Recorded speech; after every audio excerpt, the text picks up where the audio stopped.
Welcome back to ఇది నిజం.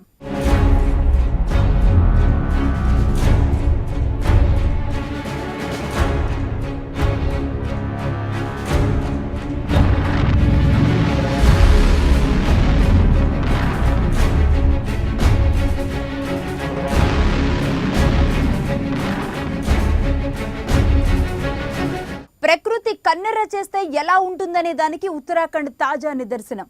పర్యావరణాన్ని కాపాడుకోలేకపోతే వినాశనం తప్పదన్న వాస్తవం ఉత్తరాఖండ్ ద్వారా మరోసారి ప్రూవ్ అయింది. ఇష్టారాజ్యంగా అడవుల నరికివేత, యథేచ్ఛగా గనుల తవ్వకాలు, ఎక్కడికక్కడ నీటి కట్టడి వెరసి ఇవాళ ఉత్తరాఖండ్ను అతలాకుతలం చేశాయన్నది పర్యావరణవేత్తల అభిప్రాయం. ఇంతకీ ఉత్తరాఖండ్లో ఈ పరిస్థితి ఎందుకొచ్చింది?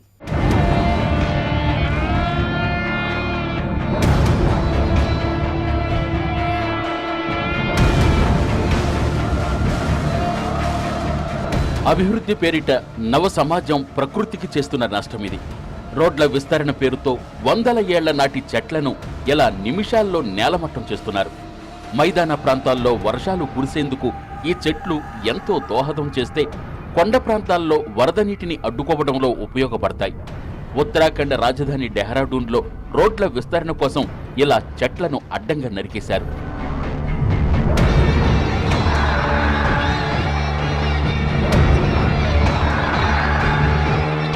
Government of India environmental protection act, ఈ ఎన్విరాన్మెంటల్ ప్రొటెక్షన్ యాక్ట్ కింద number of rules and regulations ఉన్నాయండి.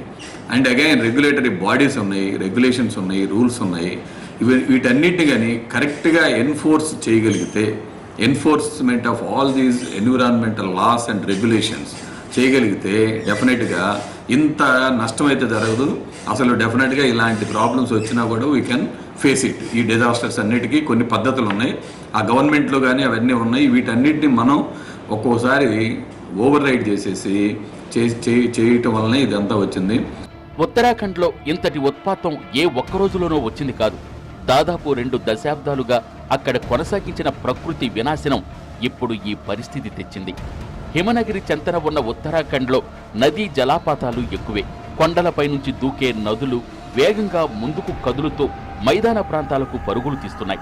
దీంతో రాష్ట్రంలో హైడల్ ప్రాజెక్టులు ఇటీవల మరీ తీవ్రమయ్యాయి. ఈ ప్రాజెక్టుల నిర్మాణం కోసం ఎక్కడికక్కడ నిర్మాణాలు చేశారు. హైడల్ ప్రాజెక్టులతో నీటి నియంత్రణ వేగంలో మార్పు రావడంతో అనర్థాలు మొదలయ్యాయి.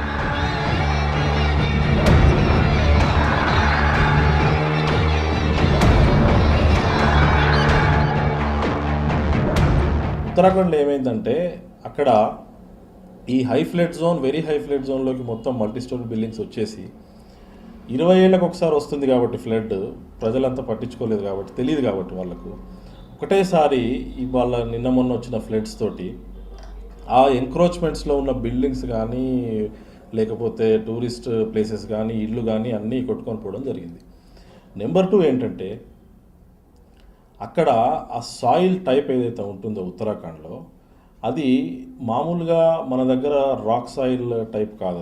అది హిమాలయాలు ఎప్పుడైతే ఫార్మ్ అయినాయో, మన హిమాలయం పర్వతాలు ఫార్మ్ అయినప్పుడు అది సీ ఫ్లోర్ పైకి లేసినప్పుడు అది మొత్తము అది చాలా యంగ్ మౌంటైన్స్ అవి. అందులో ఉన్న మట్టి కానీ బోల్డర్స్ కానీ చాలా డెలికేట్. అది రాక్ ఇది ఫ్లోర్ కాదు. అది ఎప్పుడైతే ఈ హెవీ బిల్డింగ్స్ వచ్చినాయో ఆ బరువు తీసుకోలేకపోయింది అక్కడ ఉన్న మట్టి, సాయిల్ ఇదంతా. సో ఆ విధంగా మీరు జియాలజికల్ పర్స్పెక్టివ్లో అప్రోచ్లో చూసినా, హైడ్రలాజికల్ అప్రోచ్లో చూసినా కానీ ఇది మానవ తప్పిదమే. ఆ run of the river projects ఏంటంటే నది ప్రవహిస్తున్న క్రమంలో అక్కడ అబ్స్ట్రక్షన్స్ అంటే మినీ డ్యామ్స్ కట్టి నీటిని టనెల్ ద్వారా డైవర్ట్ చేసి ఓ పంప్ హౌస్లో పవర్ జనరేట్ చేయడం. అది ఒక రఫ్ ఎస్టిమేట్ ప్రకారంగా ఇప్పటికీ ప్రపోజ్ అయినటువంటి dam run of the river project సంఖ్య 680. అంత చిన్న స్టేట్లో మొదలే ఫ్రెగైల్ ఎకోసిస్టమ్, హిమాలయన్ ఎకోసిస్టమ్ అంటే చాలా ఫ్రెగైల్ అంటే వీక్ అన్నట్టు. అటువంటి ప్రదేశంలో 680 run of the river projects, hydel power projects కింద ప్రపోజ్ చేసి కొన్నిటిని చాలా సీరియస్గా కన్స్ట్రక్షన్స్ చేస్తున్నారు. అయితే ఆ గుట్టల ప్రదేశంలో ఏదైనా ఒక పవర్ ప్రాజెక్ట్ కట్టాలంటే దానికి కావాల్సినటువంటి ఇసుక, శాండ్, ఆ ఇసుకను అక్కడనే స్థానికంగా నదిలోకెళ్ళి ఇష్టం వచ్చినట్టుగా వాళ్ళు మైనింగ్ చేయడం, తర్వాత దానికి కావాల్సిన కంకర అంటాం కాంక్రీట్, అవన్నీ కూడా లోకల్గా రాళ్ళు పగలగొట్టి. సో ఏమైందంటే ఆ బిల్డింగ్ మెటీరియల్స్, కన్స్ట్రక్షన్ యాక్టివిటీకి కావాల్సిన కన్స్ట్రక్షన్ మెటీరియల్ కొరకు విపరీతమైనటువంటి డ్యామేజ్ చేశారు. ఇంకోటి ఆ టనెల్స్ తవ్వేటప్పుడు అక్కడ టనెల్ అంటే ఆ మట్టి, దాన్ని మక్ అంటారు, ఆ మక్కు మొత్తాన్ని కూడా రివర్ బెడ్లోనే వేసేసాం.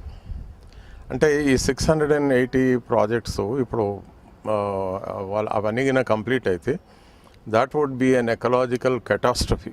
Disaster కూడా కాదు, disaster multiplied into infinity is catastrophe. అంత సీరియస్ డ్యామేజ్ అవుతుంది. అలాగే కొండ ప్రాంతమైన ఉత్తరాఖండ్లో గనులు కూడా ఎక్కువే. కొన్ని చోట్ల బొగ్గు గనులున్నాయి. దీంతో యథేచ్ఛగా తవ్వకాలు జరుగుతున్నాయి. అలాగే ఇసుక తవ్వకాలకు అంతే లేదు. కాస్త మైదానం ఉన్న చోట్ల అంతు లేకుండా చేస్తున్న ఇసుక తవ్వకాలు అక్కడి నదులపై ప్రభావం చూపుతున్నాయి.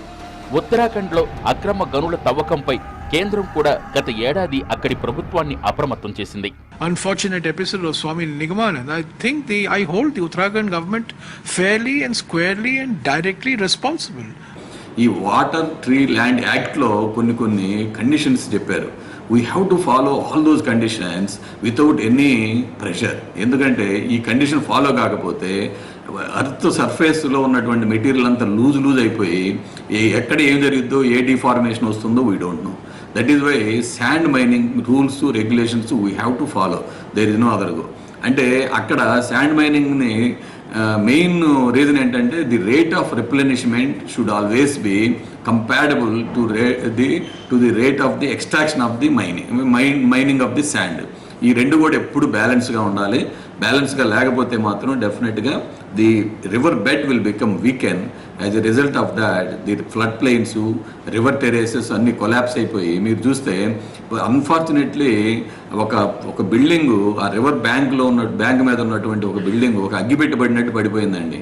ఇది బికాజ్ ఆఫ్ ఆ బేస్మెంట్ బాగా వీక్ అయిపోయి, ఈ వీక్ అయిపోయినందువలన the water that is coming with very very high force మీద వచ్చేసి కొట్టివేయటాన ఆ వీక్ మెటీరియల్ అంతా పడిపోతుంటుంది. 1 కోటి మంది జనాభా ఉన్న ఉత్తరాఖండ్కు ఏటా 2.5 కోట్ల మంది రావటం అక్కడి పర్యావరణాన్ని అంతులేని కాలుష్యం చేస్తోంది. యాత్రికుల అవసరాలు తీర్చే విధంగా నదీ తీరాల్లో అక్రమ కట్టడాలు అంతులేని స్థాయిలో జరిగాయి. ఇక నిర్మాణాల కోసం యథేచ్ఛగా చెట్లు నరికివేశారు. ఇక నదీ తీరాల్లో గట్టిగా లేని నేలల్లో కూడా చేపట్టిన భవనాల నిర్మాణం వాటిని పేకమేడల్లా చేసింది. ఇలా ఓవైపు చెట్ల నరికివేత, మరోవైపు నదీ తీరాల్లో అక్రమ నిర్మాణాలు, భారీ ప్రాజెక్టులు, ఇంకా అపరిమిత సంఖ్యలో టూరిస్టుల రాక వెరసి ఉత్తరాఖండ్లో పర్యావరణ సమతుల్యాన్ని పూర్తిగా దెబ్బతీశాయి. రివర్ బ్యాంక్స్ అంటారు వీటిని, రివర్ టెరేసెస్ అంటాము. At any circumstances we should not allow any construction activity. So therefore I request all the public, let us work together. That means the development of the area and the environment should always travel parallelly.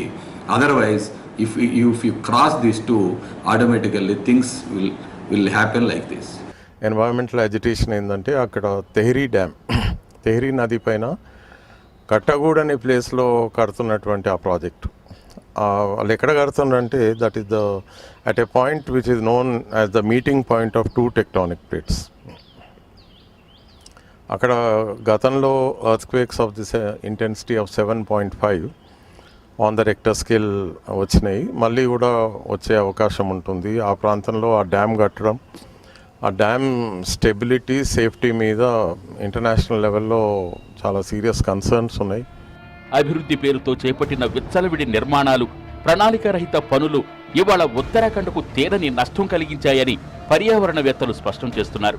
ఉత్తరాంచల్లో ఉన్నటువంటి జీవావరణ పరిస్థితులను పరిగణలోకి తీసుకొని అభివృద్ధిని design చేయాలి. That is the main defect. అది మొత్తం hilly reason, తర్వాత mountainous reason, Himalayan glaciers ఉండేటువంటి ఆ ప్రదేశం. అటువంటి ప్రదేశంలో మన వాళ్ళు ఏం చేశారంటే, పర్టికులర్లీ ద హిందూ సొసైటీ, అక్కడ బద్రీనాథ్, కేదార్నాథ్, అమర్నాథ్ అని ఇటువంటి టెంపుల్స్ ఉన్నాయని ఆ టెంపుల్ టూరిజంను విచ్చలవిడిగా ప్రమోట్ చేసాం. There is what is known as a carrying capacity of a particular ecosystem. ఏదైనా ఒక జీవావరణానికి కొంత తట్టుకునే శక్తి కొంత మేరకు ఉంటుంది.